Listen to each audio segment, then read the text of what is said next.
How'd you guys end up in TNA? Kind of the same thing. Scott Demore once again was involved with them as a road agent, and I think he was sitting in on creative meetings at the time, and they were looking for a team to wrestle America's Most Wanted, who were the tag team champions at the time, but weren't really involved with anybody. And I think Scott made a suggestion. What about Simon and Swinger from ECW? And I knew Jeff Jarrett from WCW, who's another one that I had good TV matches with and a good relationship with. And he's like, you know what? Because at that time, TNA was running the weekly pay-per-views and they had surprises every week with known people. So he goes, yeah, you know Right. what? Let's bring them in and see how that goes. And once again, like I say, with a lot of those guys I mentioned earlier, never met Chris Harris and James Storm. They could have annihilated us in 4 minutes and did all their moves. They made a heck of a match with us. They let us look real good when we had together a great match, and the people liked it. And Jeff was like, let's bring this back next week. So we were only supposed to be a one-shot deal. And we came back the next week, same deal. Put them over again. The people love it. Jeff says, can you guys come back the next several weeks? So we're like, yeah. Now we started doing some screw finishes, and we did a bull rope match, and we did a country whipping match. Next thing you know, we're in the middle of an angle with these guys, and 6 weeks after that, we're the champions. It just came up. It was a lucky break. Hold on, I got a text from Simon. I told him I was chatting with you earlier in the week. He said, Tell him I'm going to bury him. Where's this text? Hold on. No, I can't find it. Oh, here it is. He said, ask him about holding the TNA belts and trying to negotiate with WWE in the car ride from Atlanta to Nashville. That's right. True story. Yeah, that's right. So what happened there? You were just trying to.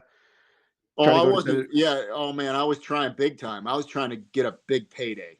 You know what I mean? Because at that point, my gosh, I'm 27, 28 years old. I'm coming up on 10 years in the business, and we just went over all that WCW stuff, and I had the ECW run. It's time. I wanted us both to go to New York as a team. But when I was talking to, can't remember who I was talking to at the time, but we were under the gun with TNA because they wanted us to sign contracts. We were the champions, but we didn't have a contract. Mm-hmm. So we went to the TV after we won the belts, and then they presented us with contracts. And then we had like 2 weeks off. So that's what he's talking about. That was that period where I was like, and then, whoever I was talking to up there, man, was it Johnny? I think it could have been Johnny Laurinaitis again. Yeah, there's interest, but you know what I mean? I was like, well, when we go to the next shots in TNA, we got it. Jerry Jarrett told us, if you guys don't sign the contracts, we're going to pull the belts and not use you guys anymore. So they wanted to give me a job, and the other New York wasn't ready to hire us or me yet. So you take the job, you know what I mean? And then we signed the 2-year deals with them.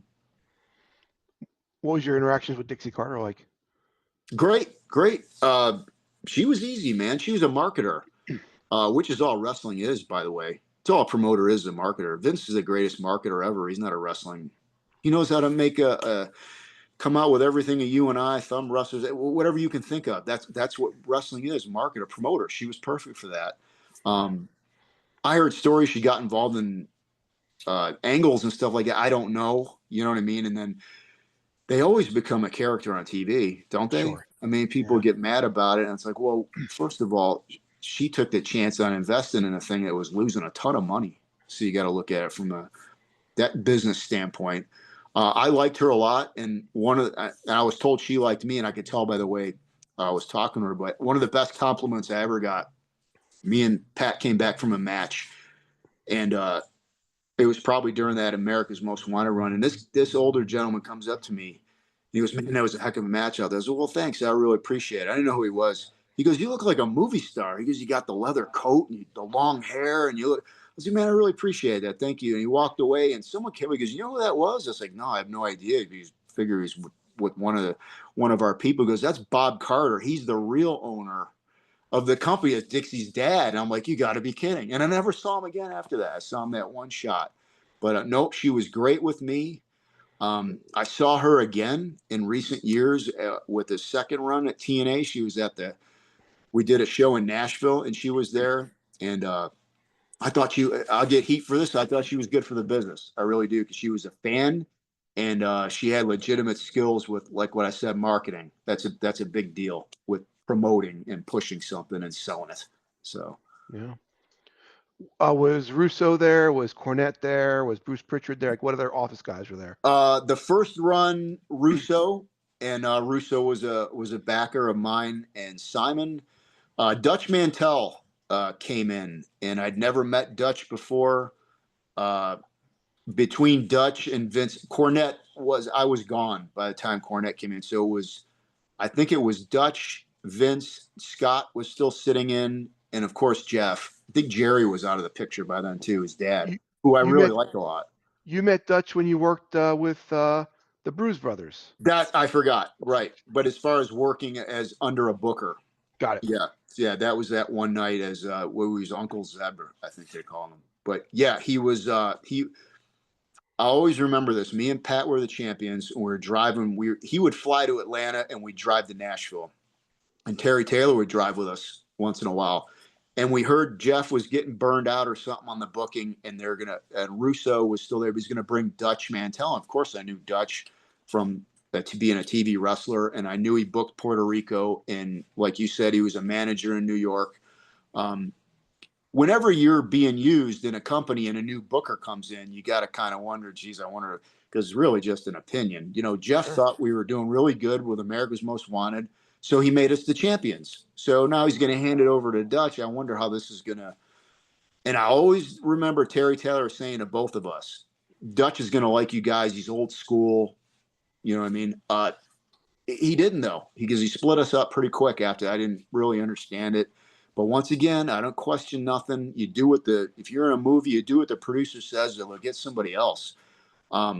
So Russo was tight with Pat as well, and he would kind of tell us things he wasn't supposed to. And he goes, we're in these meetings, and Dutch he just doesn't see it with you guys. There's no real reason, you know what I mean? A booker has got an opinion, you know what I mean? And he just didn't. Right. So he split us up.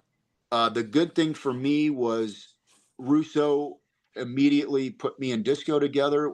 They called us the New York Connection and gave it a push. And so I was still figured in, so I didn't worry about it. But I still did think there was some money left there between me and Simon having that history with ECW and then having the title run. And we could have had it. We had one match together. That was it. Like I think we could have worked an angle for a few months and really made some money with that and been something to talk about. So who knows what happens in a meeting? All I know is Vince told us that he wasn't, we got 30 guys here. The two of you are not high on this list. And it was nothing personal. It was nothing. Some guys think you're the shits and some guys think you're a talent. It's just, who are you working for? You know what I mean? If I was born earlier, I would have been a star in Continental because Robert Fuller and Bob Armstrong love me. You know what I mean? So that's just, they think they thought I was a talent and they're running a territory.